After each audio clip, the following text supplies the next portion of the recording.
going to a wedding in Yosemite at the end of August, so let's make a dress. I think I just came across this dress on my Pinterest page. It is the Tulip Satin Maxi Dress by Anna October. Okay, reading the description. This maxi has a slip silhouette made from lustrous satin. I can tell you right now, finding fabric that is similar to the original dress is going to be difficult.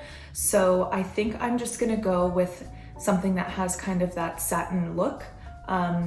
This satin looks like it's a little bit thicker and I don't think I'll be able to find that, but no worries, we're going to work around that. I love the tulip details that are on the cups of the dress. I think that's gonna be the most challenging part of this dress to recreate. The other thing is, it's definitely cut on the bias, so I'm definitely going to need a fair amount of fabric to make this happen. I obviously will not be sewing it up in light pink. It is my worst nightmare to look like I'm wearing anything close to white in photos, so we will not be going with the light color.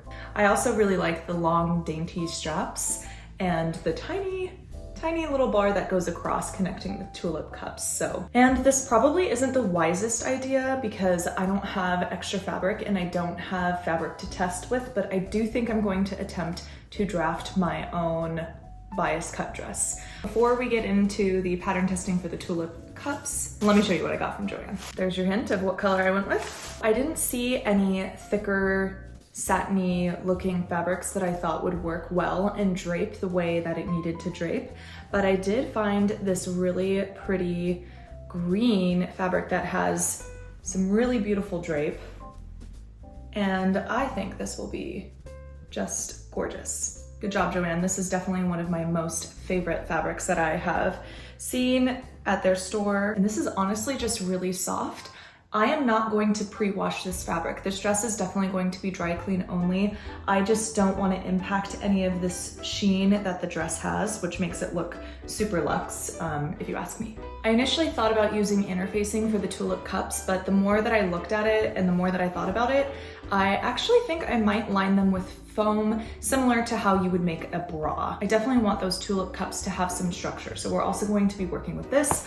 And then of course I got some matching thread and a matching invisible zipper. So let's get into some pattern making. After I drafted my pattern in Illustrator, I did use my projector to project onto my cutting table and used a rotary cutter to cut out my pieces. I have to be honest, this has been the only project so far that I have not enjoyed using my projector.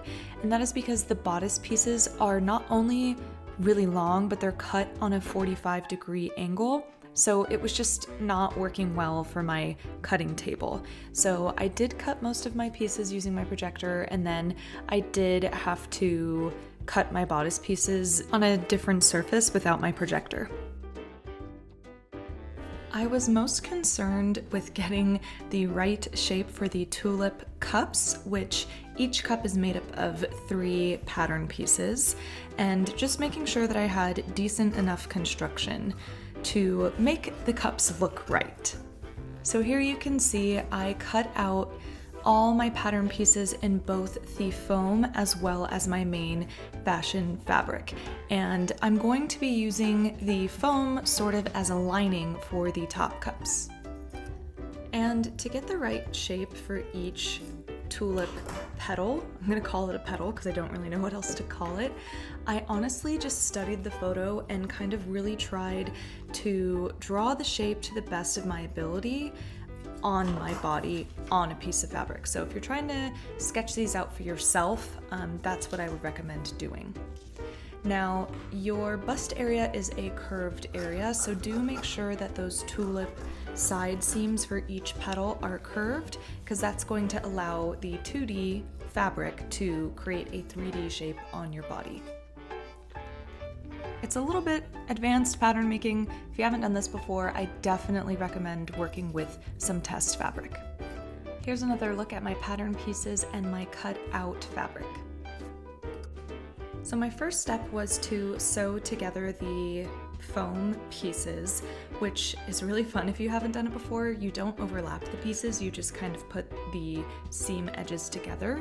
If you've done any bra making, this will make sense to you. If not, I recommend checking out Orange Lingerie.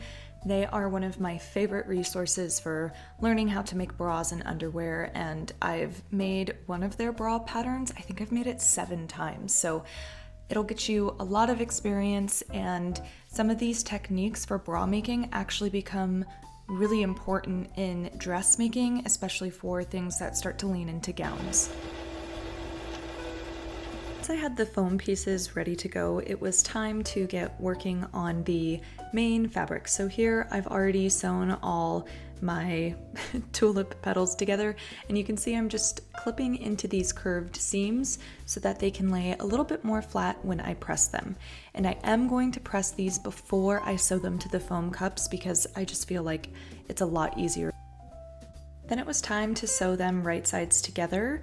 So I'm using the foam as a lining, and then I just turned that to the right side and ironed them as best as I could so that that top of the tulip was really rounded. Looking at the product photos of the dress, the top of the dress does really function like a bra. So those tulip bust pieces do fit into kind of these side panels. So they almost work as a frame for holding the tulip bust cups. And for that reason, it was important that I sewed this piece to the bodice before I attached the tulip cups. And for this front piece, I just finished this seam. I serged it, which a delicate fabric like this really shouldn't be serged, but I did it anyway. I flipped it to the inside and top stitched, and then set in my cup. And here you can see I have already attached the other cup, and that's because I kind of needed to test what I was doing before I filmed this to explain to you all. So here you can see I have a pin marked of where I'm going to start sewing. And I will say this is not the most perfect dress that I have ever made. I was definitely tight on resources and on time. So this is not the most perfect dress. It definitely has some exposed raw edges on the inside, but I'm okay with it because it looks beautiful in the end, and it's going to be dry clean only, and I'm the only one wearing it, so who needs to know? I guess you will know because you're on YouTube watching this. It's been so warm that I have resorted to sewing in my bathing suit. But I'm gonna take this little strip of fabric and make a dainty, pretty little strap. The rest of this dress really does come together quite quickly. I just attached my 2 back panel pieces together, and then I attached those to the side seams. So a lot of the troubleshooting really comes from getting those tulip cups to be just right. And of course, after that, you're going to insert your zipper, attach your straps, all of which I somehow have 0 footage of, so I don't know what happened. I'm sorry.